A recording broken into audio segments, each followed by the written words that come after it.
Olá, segundo ano, tudo tranquilo? Aqui professor Anderson Marques, vamos para a videoaula da semana. Galera, essa semana a gente vai fazer uma revisão do capítulo 2, capítulo ao qual nós falamos sobre os blocos econômicos. Então vamos revisar. Bom, para a gente falar de blocos econômicos, antes de mais nada, a gente tem que entender os níveis de integrações econômicas. E aí vamos recapitular, todo bloco econômico tem que começar por uma zona de livre comércio, que é um acordo em que as mercadorias circulam livremente sem a cobrança de tarifas alfandegárias. E aí isso serve para estimular o comércio dentro do bloco, claro, barateando o produto entre eles, uma vez que essa tarifa não vai mais ser cobrada. A tarifa alfandegária é a tarifa que se cobra de produtos que são importados, né? Exemplos aqui eu coloquei o NAFTA, o Transpacífico, a APEC, mas poderia colocar qualquer um outro bloco econômico consolidado, porque é o primeiro nível de integração, ok? Depois que os países combinam que não vão cobrar impostos de produtos entre si, o segundo nível é a união aduaneira, aonde se pratica o livre comércio para estimular a venda de produtos entre os países membros, mas cobra-se uma tarifa externa comum para produtos que vêm de fora. Então imagina que o Japão ou os Estados Unidos queiram vender algum produto para o Mercosul. E aí isso não vai ser negociado com o governo brasileiro ou da Argentina ou do Paraguai, isso vai ser negociado com o bloco. E de repente o bloco vai combinar uma tarifa em comum para esse produto que vem de fora para desestimular a compra desse produto aqui, cobrando tarifas um pouco mais caras. O que faz com que haja uma certa medida protecionista nesse sentido. Então, na zona de livre comércio, a mercadoria circula livremente entre os blocos. Na união aduaneira, os membros desse bloco que já praticam a zona de livre comércio combinam que vão cobrar uma tarifa externa em comum para produtos que vêm de fora. O terceiro nível de integração, esse é um pouquinho mais aprofundado, só a União Europeia pratica ele, é o chamado mercado comum. Vou fazer a ressalva que eu já fiz antes. O Mercosul, apesar do nome Mercado Comum do Sul, não é um mercado comum. Ok? Por quê? Porque no mercado comum, além da livre circulação de mercadorias, capitais, serviços, tem a livre circulação de pessoas. As fronteiras se abrem não apenas para produtos, mas também para pessoas circularem livremente. Só a União Europeia pratica isso. O quarto nível é a União Econômica e Monetária. Pessoal, nesse caso aqui, além de ter uma só moeda, e vocês conhecem a história do euro, né, que é a moeda da União Europeia, acorda-se também que a política monetária dentro do bloco ela vai ser feita em conjunto. E aí, cada qual, de acordo com a sua importância, econômica no caso, aí a Alemanha vai ser muito mais importante que a Grécia, por exemplo, determina-se aí quem vai emitir mais moeda, quem vai ter uma voz mais ativa na definição dessa política econômica e essas coisas aí. Ok? Existe ainda um quinto nível que não está colocado aqui, porque não existe lugar nenhum. Mas como está no livro, eu vou citar para vocês que é a integração política e institucional. Se acontecer esse quinto nível, essa integração política e institucional, os países membros do bloco eles vão abrir mão de suas autonomias em nome de uma autoridade maior, que é uma autoridade para o bloco todo. Eu vejo muita dificuldade, galera, de ter essa quinta integração, uma vez que o sentimento de nacionalismo ele fala mais alto, né? Imagina os italianos, os espanhóis, os alemães serem governados por alguém que não seja de seus países. Bom, mas é bom saber, tem um quinto nível aí chamado integração política e institucional. Nesse caso aqui, as políticas sociais, econômicas, militares, seriam todas em comum porque haveria uma autoridade só para o bloco inteiro. Tá certo? Os países ficariam responsáveis por enviar membros para o parlamento deste bloco que funcionaria como um país. O projeto final da União Europeia é criar os Estados Unidos da Europa. Esse pan-europeísmo ele sonha com essa ideia de criação de um país só dentro do continente. Se algum dia se consolidar, de fato vai acontecer uma integração política e institucional, ok? A União Europeia é o bloco mais avançado, mas a gente tem que entender que ela não começou do nada. Lá em 52 começa com a SECA, que é a Comunidade Europeia do Carvão e do Aço.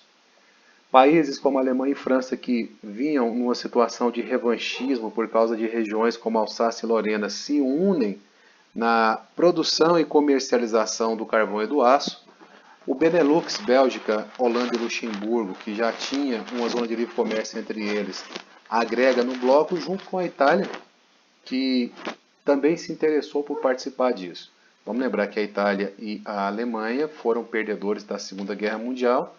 Governos pró-Inglaterra, França foram colocados no poder lá, em detrimento do nazismo e do fascismo. Enfim, essa aproximação ela foi mais fácil. Mas você entenda aí que essa Alemanha é a Alemanha Ocidental, tá? Em 58 vem o Tratado de Roma, e aí com o Tratado de Roma é criada a Comunidade Econômica Europeia, aí com livre circulação de capital, mercadoria, serviço e pessoa, dentro só do bloquinho que estava começando a existir. Em 92, a União Europeia é de fato criada com o Tratado de Maastricht, com as 4 liberdades. Capitais, mercadorias, serviços, pessoas. Aqui eu tenho um mercado comum consolidado. Faltava a moeda única, né? A moeda única vem em 2002 e aí eu chego na 4ª integração, que é a União Econômica e Monetária, e o euro começa a entrar em circulação. Ok? Bom, galera, aqui está a evolução. 57, Europa dos 6. Lá a galera da SECA, depois Tratado de Roma e tal. Comunidade Econômica Europeia. 73 entram os países saxões, junto com a Dinamarca. 81 entra a Grécia, vira a Europa dos 10.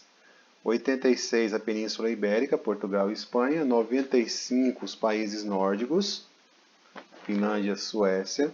2004 os países do leste europeu desgarram da influência russa e passam para a influência europeia, sobretudo da Alemanha. Aí eu tenho lá Letônia, Estônia, Lituânia, Polônia, República Tcheca, Eslováquia, Hungria, Eslovênia e o Chipre. Olha o Chipre lá embaixo, não pode esquecer dele. Em 2007, mais 2 países do leste europeu entram na União Europeia, que é a Romênia e a Bulgária. Existem projetos de expansão para a União Europeia, assim como existe o Brexit, que é a saída dos países do Reino Unido. Quem quer entrar, em especial, é a Turquia e a Macedônia.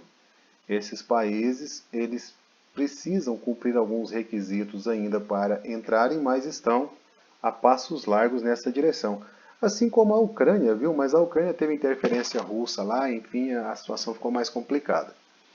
Mas vamos lá, para requerer uma vaga no bloco, o país precisa cumprir os princípios da liberdade, da democracia e respeito aos direitos humanos e liberdades individuais. Nesse caso aí a Turquia vai ter problema, né? A Turquia esbarra em algumas dificuldades. Muitos islâmicos, o que sugere uma islamização dentro do bloco, já que tem livre circulação de pessoas. A União Europeia faria fronteira com o Oriente Médio, a Turquia está lá do lado do Irã, está do lado do Iraque, da Síria. Não sei se é inteligente a União Europeia fazer fronteira com esses países, não. A Grécia tem problemas geopolíticos com a Turquia por causa do Chipre, mas tanto a Turquia e a Macedônia ainda têm que melhorar problemas associados às suas democracias e sua economia, sanear suas contas públicas. Tá? Islândia, Montenegro também já oficializaram suas pretensões, assim como a Ucrânia, e eu falei agora há pouco da Ucrânia, mas a interferência russa lá mudou os rumos do país, inclusive com mudança de governante. A zona do euro ela é composta pelos países que adotaram o euro, e entendam, não são todos os países europeus. Tem países da União Europeia que não adotaram o euro e tem países fora da União Europeia que adotaram o euro. Por exemplo, entre os que estão fora da União Europeia, a gente tem Maiote, Mônaco, San Marino, Andorra, Kosovo, São Bartolomeu, entre outros. Os países da Europa, da União Europeia, que pertencem à zona do euro, são esses aqui, ó. Alemanha, Áustria, Bélgica, Chipre, Eslováquia, Eslovênia, Espanha, Estônia, Finlândia, França, Grécia, República da Irlanda, Itália, Luxemburgo, Malta, Países Baixos, Portugal, Letônia e Lituânia. Agora é importante saber também que países que pertencem à União Europeia não adotaram o euro, o que quer dizer que eles não fazem parte da zona do euro, não chegaram na 4ª integração, certo? Pessoal, uma ressalvinha aqui, ó, essa cotação do euro 5,58 era no mês de abril, mas aí com essa loucura do coronavírus e os problemas políticos, a instabilidade política aqui, foi só o dólar que disparou não, o euro também, tá? O euro hoje, eu acabei de ver, está 6,37. Então subiu bastante, né? Mas voltando para cá, ó, dentro da União Europeia, não adotou o euro na época que pertencia ao Reino Unido, hoje ele saiu, né? Não adota a Suécia e a Dinamarca. Aí na Suécia eu tenho a coroa sueca, na Dinamarca eu tenho a coroa dinamarquesa. Essas cotações também são cotações da época que eu preparei a aula lá atrás. Lembrando que essa aula é uma aula de revisão, né? E aí, por certo, mudou também, mas enfim, como não são moedas muito utilizadas, como o euro e como o dólar, não tem muita relevância não. Eu havia colocado mais como curiosidade só. Não deve ter mudado muita coisa também não. Não existem muitos negócios sendo feitos com coroa sueca e coroa dinamarquesa em relação a real, né? Mas enfim, todo mundo sabe que esse ano estourou o tal do Brexit, que é a fusão das palavras Britain e Exit, que é a saída do Reino Unido da União Europeia. Essa saída começou a ser articulada em 2016 com uma consulta popular dentro do Reino Unido e este plebiscito acabou optando pela saída para surpresa de muita gente. Coloquei aqui uma curiosidadezinha, a diferença entre plebiscito e referendo. No caso do plebiscito, é uma lei que surge depois da consulta popular, quer dizer, antes da lei, o assunto é pautado e o povo indica se concorda ou não. No caso, o referendo é o contrário. A proposta é feita e depois o povo é consultado para saber se concordou com a proposta ou não. No Brexit, rolou um plebiscito, beleza? O que causou o Brexit? Primeiro, a perda de soberania e autonomia para tomar decisões no Reino Unido. Segundo, a ideia de que dava para reverter o dinheiro que era pago para o bloco para a saúde. Isso acaba ajudando lá dentro da União Europeia hoje com o lance do coronavírus, né? Dentro do Reino Unido, perdão. Incapacidade de adotar uma autonomia política, políticas nacionais de controle de imigração. A Europa tem sofrido com a crise de refugiados e esses refugiados eles têm ido para a Alemanha, para a França e para a Inglaterra. Com a Inglaterra dentro da União Europeia, criou-se aquela ideia de dividir, fazer cotas para os países mais procurados, para aliviar a pressão na Alemanha, por exemplo. Para a Inglaterra isso nunca foi interessante. Aí, saiu, quais são as consequências disso? Bom, Escócia e Irlanda do Norte, que haviam votado pela permanência na União Europeia, acabam tendo que sair agora junto com o Reino Unido inteiro, já que eles pertencem ao Reino Unido. Pode ser que eles queiram sair do Reino Unido para ficar na União Europeia. Isso é uma consequência, conjecturando aí para frente, pode acontecer ou não. Endurecimento da política de imigração, com certeza, já que agora eles têm autonomia para definir quem eles querem que entre lá ou não. A Libra sofreu queda no valor, teve fuga de investidor na época, porque ficou meio assustado com o cenário que viria pela frente. Mas já posso falar para vocês que houve um equilíbrio aí em relação a essa questão. Redução da classificação de risco de investimentos do país. O risco diminuiu porque agora a Inglaterra e o Reino Unido podem tomar as suas atitudes sem consultar a União Europeia. E estímulo à saída de outros países pode também ser uma consequência. Isso também é uma consequência que está sendo conjecturada. Pode ser que isso estimule alguém mais a querer sair. Pode ser que não, né? Dentro da União Europeia tem os PIGs. PIGs é uma alusão ao termo porco em inglês, né? Pig, que aí é um acrônimo que vai envolver Portugal, Irlanda, Itália, Grécia e Espanha, Spain, né, em inglês. E esse grupo aqui é o grupo formado pelos países que dentro do bloco apresentam mau desempenho de suas economias, aumento de déficit público, necessidade de auxílio do FMI e da própria União Europeia. São países que são meio que bancados pela União Europeia cada vez que não conseguem acertar suas próprias contas. E quando eu falo conta, conta pública mesmo, com relação ao que gasta e ao que arrecada. Crise econômica na Europa é mais uma parte que o livro cita lá. Países como a Grécia, a Itália, a Espanha em menor grau, mas também gastam muito mais do que arrecadam normalmente e têm que recorrer a empréstimos com juros elevados, acumulando mais dívida ainda. E aí, cada vez que esses países, galera, por atitude interna, comprometem o euro, já que o dólar se valoriza cada vez que o euro se enfraquece, eles não comprometem o euro só dentro de seus países, comprometem o euro do bloco inteiro, porque é a moeda de todo mundo, né?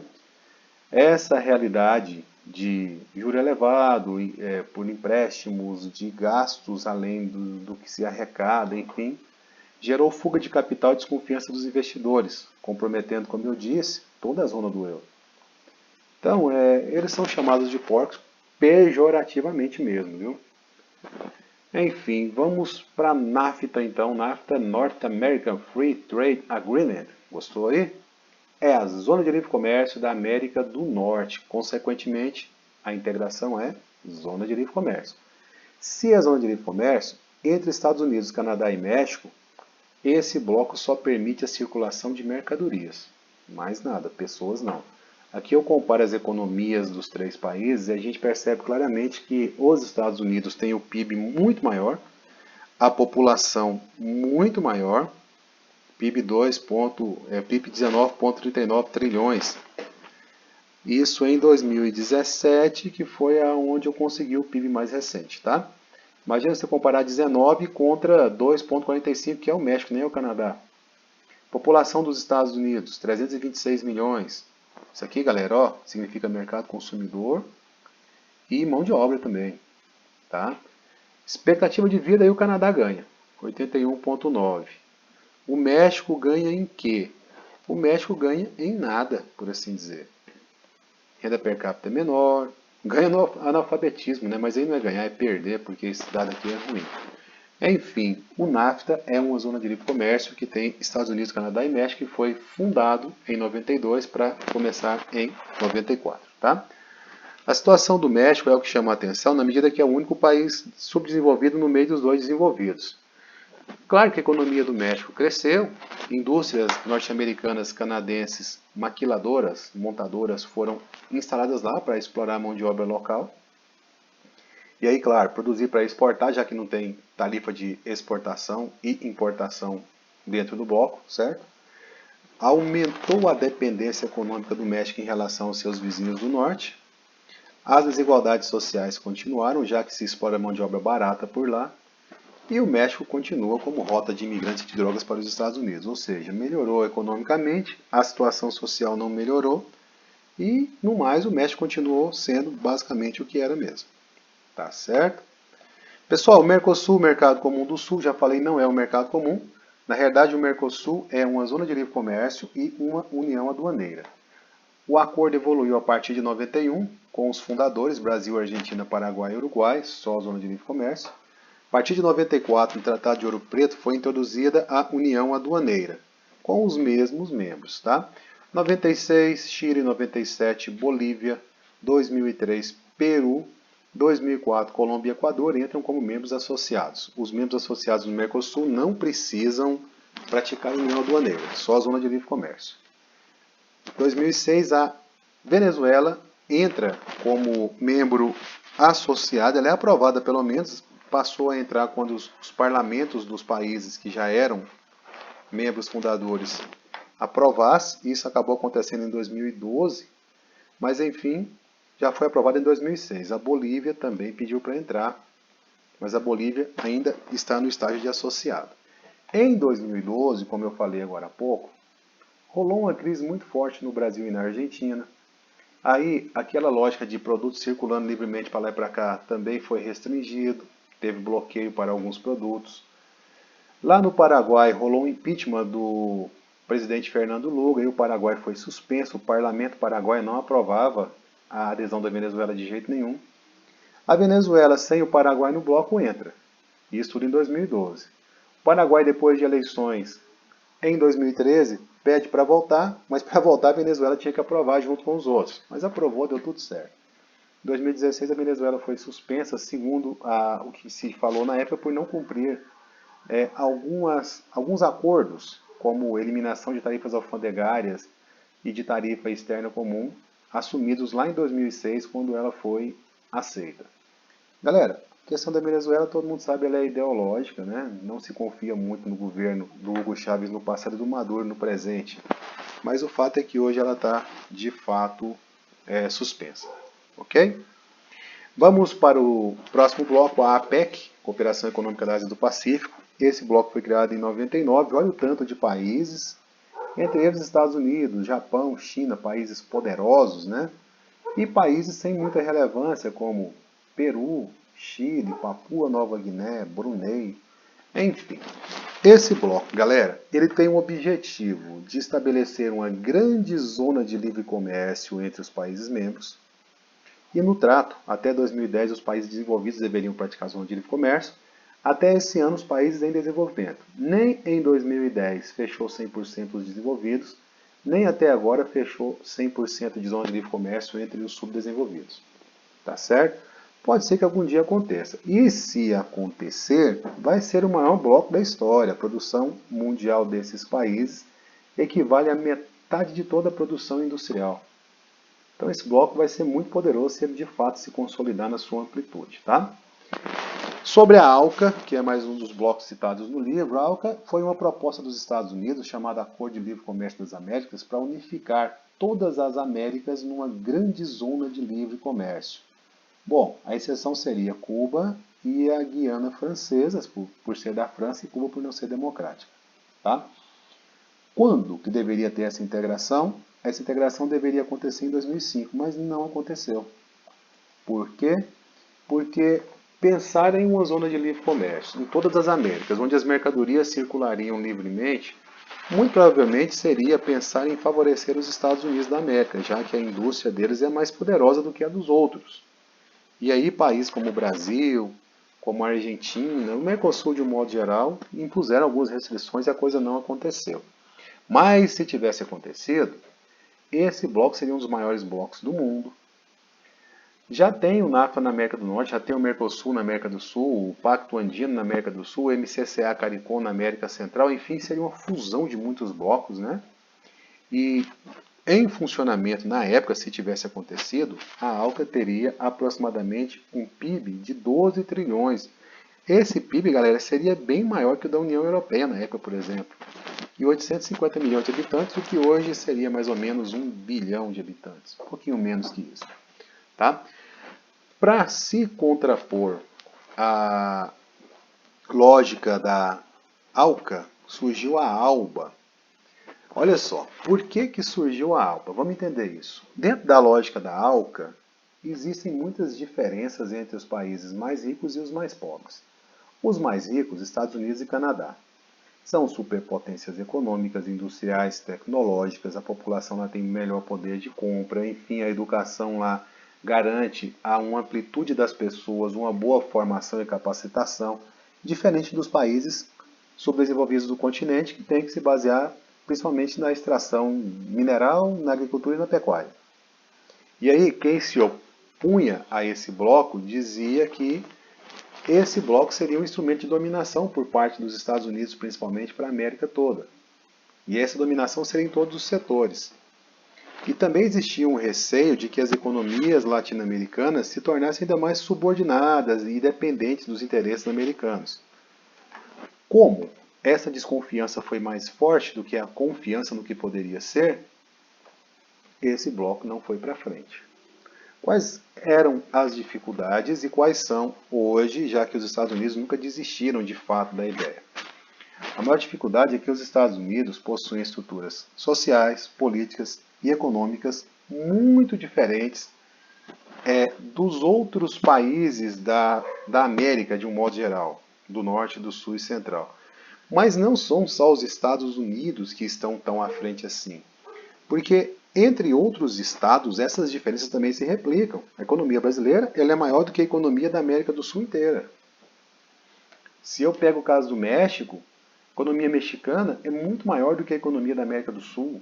Então tem diferença entre nós também. Eu fiz uma comparação aqui sobre o PIB de 2017. Olha isso, Estados Unidos, 19,9 trilhões. Canadá, 1,65. Brasil, 2,05. Aí a gente cai para os bilhões. Olha o PIB, por exemplo, da Bolívia. 37 bilhões. 37 uns quebrados, né? Olha o PIB da Dominica, que está na casa dos milhões. PIB da Dominica, 562 milhões. Como é que eu consigo comparar esses países com um país como o Brasil e México, por exemplo? Pessoal, um dado aqui para vocês só entenderem o que eu estou dizendo. O PIB de Goiás, que é um dos estados intermediários do Brasil, não está entre os mais ricos do Brasil, foi, né, em 2017, que é esse ano aí, 189 bilhões. Bilhões.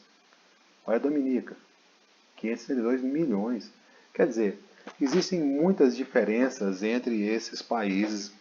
Aí mesmo que eu tire os Estados Unidos da parada, certo? Quais as resistências?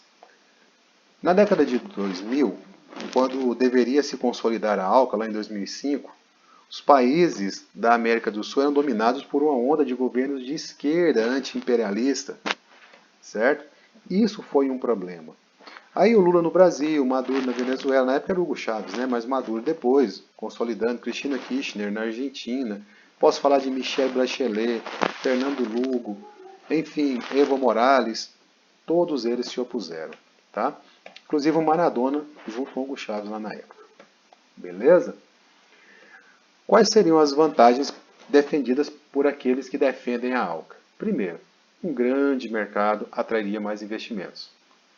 Uma maior concorrência, supostamente, seria vantajosa para todo mundo. Uma capacidade de negociação mais forte no plano internacional, porque as negociações seriam em nome da ALCA inteira. Sei. A redução das tarifas de importação de várias mercadorias baratearia o custo de produtos para os consumidores do continente. Instrumentos de garantia de acesso futuro ao mercado mundial. E ficar fora do bloco seria perder essas vantagens todas e cair no isolamento. Esses eram os argumentos daqueles que defendiam a consolidação da ALCA. Ok? Para escapar dessas diferenças todas, como eu disse agora há pouco, surgiu a ALBA, Alternativa Bolivariana para as Américas. Esses são os membros entre efetivos e associados. E o grande líder é a Venezuela. É a Venezuela. Imagina você ser liderado pela Venezuela na atual conjuntura. Né? A ALBA foi criada em 2004, rebatizada em 2009 por Alternativa Bolivariana para os Povos de Nossa América. Antes eram só para as Américas. Objetivo, galera, integrar diversos países latino-americanos e do Caribe com base na ideologia de Simão Bolívar. Aí eu fui e pesquisei, né? Simão Bolívar foi um dos heróis da libertação da América Hispânica, é um dos libertadores da América, homenageado pela Copa. Ele tinha o nome Simón José Antônio de la Santíssima Trindade Bolívar e Palacios Puente Andrade e Blanco, nomezinho do cara, né? Ele era um militar, líder político venezuelano e lutou contra a colonização espanhola. Nasceu em Caracas e aí por isso ele tem esse moral todo dentro da Venezuela. O objetivo da ALBA é ser uma alternativa à ALCA, como eu disse lá atrás. Mas que alternativa? Uma alternativa muito mais humana, muito menos econômica. Olha uma frase do Bolívar. Louvado seja aquele que, correndo por entre os escombros da guerra, da política e das desgraças públicas, preserva sua honra intacta. Que herói, galera. Para aqueles que confiam nessa ideologia, né? A ALBA quer estabelecer um padrão, ou melhor, tornar equivalentes à realidade de cada país. Além disso, visa focalizar os esforços no combate à pobreza, à desigualdade social e a toda forma de exclusão. O NAFTA não, a ALCA não, né? A ALCA só tinha o interesse de ter livre circulação de mercadoria entre os membros. Alguns países abraçaram a ideia. Venezuela, Cuba, Nicarágua, Bolívia, Dominica, Equador, São Vicente e Granadinas, Antigua e Barbuda passaram a fazer parte desse bloco que existe ainda, mas está enfraquecido pela fragilidade venezuelana, certo? Agora, galera, é aquela coisa, né? O rei do camarote está cheio de amigos dentro do camarote. No dia que acabar o dinheiro do rei do camarote, ele fica sozinho. A Venezuela tem um produto que todo mundo quer, que é o petróleo. E aí, criou uma espécie de bloco chamado Petrocaribe para emitir uma unidade monetária para que os países membros do Petrocaribe pudessem comprar petróleo venezuelano a um custo bem vantajoso. Aí consegue atrair mais membros, sobretudo da América Central. Petrocaribe é uma aliança em matéria petroleira entre alguns países do Caribe com o governo bolivariano, governo da Venezuela, e objetiva uma aliança para que países caribenhos comprem o petróleo venezuelano em condições de pagamento preferencial. Quer dizer, foi uma forma que o Hugo Chávez, na época, conseguiu para atrair aliados, meio que para comprar a simpatia da galera. Certo? Galera, é isso. A nossa revisão vai até aqui. Espero que vocês, se tiverem dúvidas, tragam as dúvidas para a aula ao vivo e façam a atividade que eu estou passando, tá? Grande abraço para todo mundo, fiquem com Deus e até mais.